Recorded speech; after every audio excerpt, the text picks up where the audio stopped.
बिस्मिल्लाहिर्रहमानिर्रहीम। Hi guys, अस्सलाम वालेकुम। उम्मीद करता हूँ कि आप सब लोग खैरियत से होंगे। आज की इस वीडियो में मैं आपको बताऊँगा नोकिया X1-01 पे अगर आपने डेट को चेंज करना है या सेट करना है तो उसको किस तरह करते हैं। तो फर्स्ट ऑफ ऑल आपको मोबाइल का मॉडल चेक करवाता हूँ। *#000#। आप देख सकते हैं X1-01 मोबाइल का मॉडल है। आपने जाना है मेन्यू में। मेन्यू के बाद आपने जाना है सेटिंग्स में। सेटिंग में फर्स्ट पे है dual setting, tone setting, display setting, profile and time setting. Time setting के बाद आपने प्रेस करना है क्लॉक को। ये आप देख सकते हैं क्लॉक।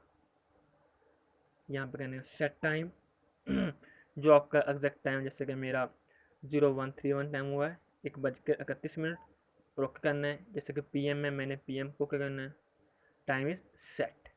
तो इस तरह आपके मोबाइल पर टाइम सेट हो जाएगा।